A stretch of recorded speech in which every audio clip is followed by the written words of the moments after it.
जय मसीह के दोस्तों।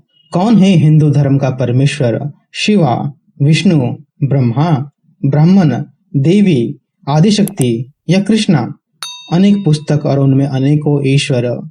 हिंदू धर्म के हर एक ग्रंथ अलग अलग नाम देते हैं ईश्वर का, और वेद में तो ना ही उसका नाम है ना ही गुण है।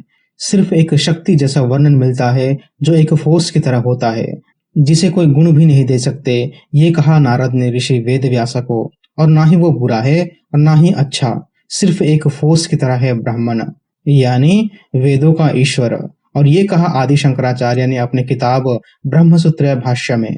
लेकिन हम देख सकते हैं कि लोग अपने लिए एक ईश्वर खुद चुन लेते हैं। कुछ लोग गीता को मान के कृष्ण को अपना ईश्वर मानते हैं, वैष्णविज्म वाले विष्णु को, शक्तिज्म वाले शक्ति को और शैविज्म वाले शिवा को।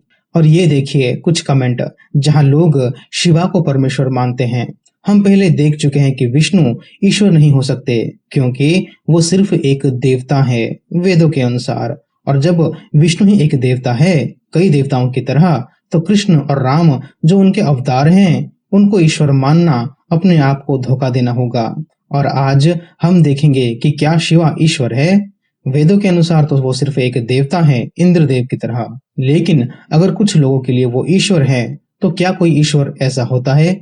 इस वीडियो के जरिए मेरा उद्देश्य किसी के धार्मिक भावनाओं को ठेस पहुंचाना नहीं है, ना ही किसी के भगवानों का अपमान। मैंने जो पढ़ा वो मैं आपको बताऊंगा, अपना खुद का कुछ ऐड नहीं करूंगा। सभी चीजें आप हिंदुओं का लिखा हुआ है जो आप सदियों से मानते आ रहे हैं। तो चलिए शुरू करते हैं। हिंदू कहते हैं कि उनके धर्म में कुल 18 महापुराण है जो वो मानते हैं। हम जो धार्मिक सीरियल्स देखते हैं टीवी पर, वो सब उसी पुराणों से लिया जाता है। लेकिन इसका मतलब ये नहीं कि सिर्फ 18 ही पुराण है, और भी कई है। लेकिन बहुत बड़ा वर्ग इस 18 पुराण को बहुत तवज्जो देते हैं। और आज हम इसी 18 पुराणों में से एक पुराण में से शिवा के चरित्र के बारे में देखेंगे। और आखिर में निर्णय मैं आप लोगों पर छोड़ूंगा कि आप उसके बाद क्या मानेंगे। भागवत पुराण या श्रीमद् भागवतम कंटो 8 अध्याय 12 को जब आप पूरा पढ़ोगे, यहाँ शिवा के चरित्र के बारे में लिखा है। और आपने भी ये कहानी टीवी पर देखा होगा, जब विष्णु मोहिनी का रूप धरते हैं और देवताओं को अमृत पिलाते हैं। इस घटना के बाद ये खबर शिवा तक पहुंचा, और वो अपनी पत्नी उमा के साथ उनका मोहिनी रूप देखने के लिए उनके पास आ जाते हैं। वहां पहुंचकर वो विष्णु को ईश्वर कहते हैं और कहते हैं कि मुझे आपका वो मोहिनी रूप देखना है।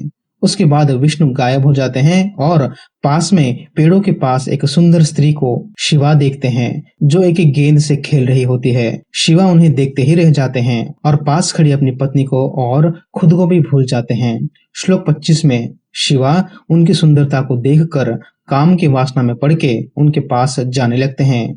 श्लोक 26 में लिखा है कि वो स्त्री मोहिनी यानी विष्णु नंगी हो जाती है और पेड़ों में इधर उधर छिपने लगती है। दोस्तों, सच में क्या ये किसी भी ईश्वर का काम है? मैं किसी का मजाक नहीं उड़ा रहा हूँ। मेरा उद्देश्य भी किसी को ठेस पहुंचाना नहीं है। आप लोगों ने कहा कि शिवा ईश्वर है, शिवा ही परमेश्वर है। क्या आपके शिवा ऐसे काम करते हैं? और जो लोग विष्णु को ईश्वर मानते हैं, क्या ये किसी ईश्वर का काम है? आप खुद तय करें। चलिए आगे पढ़ते हैं क्या हुआ उसके बाद। श्लोक 27 शिवा उस स्त्री को देखकर मंत्रमुग्ध हो गए, और एक हाथी जैसे हथनी के पीछे पीछे जाता है, वैसे ही शिवा विष्णु यानी उस निर्वस्त्र मोहिनी के पीछे चल देते हैं। फिर शिवा मोहिनी को उनके बालों से पकड़ के अपने पास खींचते हैं और मोहिनी उसका विरोध करती है, लेकिन फिर भी शिवा उन्हें पकड़ के रखते हैं। लेकिन जैसे तैसे करके मोहिनी उनके चंगुल से निकलकर भाग जाती है। और जैसे एक हाथी हथनी को गर्भवती करने के लिए संभोग करने के लिए उसके पीछे होता है, वैसे ही शिवा मोहिनी के पीछे पीछे होता है। और इसी बीच उनका वीर्य यानी शिवा का वीर्य धरती पर गिरता है। आप समझ सकते हैं कि वीर्य कब और कैसे गिरता है। श्लोक 33 में लिखा है कि जहां जहां शिवा का वीर्य गिरा, वहां वहां सोने और चांदी के खदान हुए।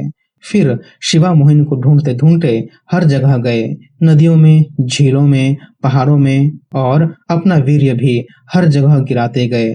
और जब उनका सारा वीर्य गिर गया, फिर उनको होश आया कि उन्होंने काम वासना में पड़ के कैसा कार्य किया। उसके बाद विष्णु अपने असली रूप में आके उन्हें उनकी गलती का एहसास कराया और कुछ शिक्षाएं दी। यहाँ पर नहीं लिखा कि उनके बीच संभोग हुआ या नहीं, लेकिन लोग कहते हैं कि कुछ पुराणों में, जैसे कि ब्रह्मांड पुराण जो कि एक महापुराण है, उसमें लिखा है कि शिवा और विष्णु यानी मोहिनी के बीच संभोग हुआ और जो बच्चा पैदा हुआ उसको सस्थ नाम दिया गया और हम उसे अयप्पा के नाम से जानते हैं। मैं इस वीडियो में सुनी सुनाई बातों को बोल के किसी को कच्ची जानकारी नहीं देना चाहता। तो ये रहा पुराणों से कि शिवा, जिनको कुछ लोग ईश्वर मानते हैं, उनके जीवन की एक कहानी। विष्णु अपने मोहिनी रूप में आके नंगी होके शिवा को आकर्षित करने लगे और शिवा भी एक कामुक इंसान की तरह उनके पीछे पीछे उनके साथ संभोग करने के लिए चले जाते हैं। अब आप खुद तय करें कि क्या ईश्वर ऐसे होते हैं? क्या ईश्वर ऐसा काम करते हैं? अगर हाँ, तो मुझे लगता है कि आपको डॉक्टर की जरूरत है। और ये सिर्फ एक घटना नहीं, एक पुराण नहीं, जहाँ शिवा के बारे में कुछ ऐसे शर्मनाक बातें लिखी है। डिस्क्रिप्शन बॉक्स और कमेंट में मैं कुछ और पुराणों के रेफरेंस दे दूंगा जहाँ शिवा के चरित्र के बारे में लिखा गया है।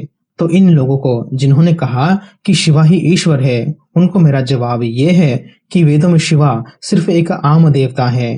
बाद में लिखे गए कुछ पुराणों में विष्णु ईश्वर है, कुछ पुराणों में शिवा ईश्वर हैं। किस पुराणों को लोगों को मानना चाहिए? अगर हम इस पुराण को मानेंगे तो ये भागवत पुराण साबित करता है कि शिवा ईश्वर, परमात्मा, परमेश्वर या ब्राह्मण नहीं है। और इसी वजह से आज कई लोग यानी हिंदूज 2.0 पुराणों को नहीं मानते, क्योंकि अगर आप सभी पुराणों को पढ़ लेंगे तो ऐसी ऐसी कहानी आपको मिल जाएंगी जिसे पढ़ के कोई भी शर्मिंदा हो सकता है। तो दोस्तों, आज के लिए बस इतना ही। लाइक करें, कमेंट करें और इस वीडियो को ज्यादा से ज्यादा शेयर करें ताकि हर एक इंसान पूरी बात जानकर अपना चुनाव करे कि कौन सही है और कौन गलत। मिलते हैं अगले वीडियो में, तब तक के लिए प्रभु यीशु मसीह आप सभी को आशीष करे। आमीन।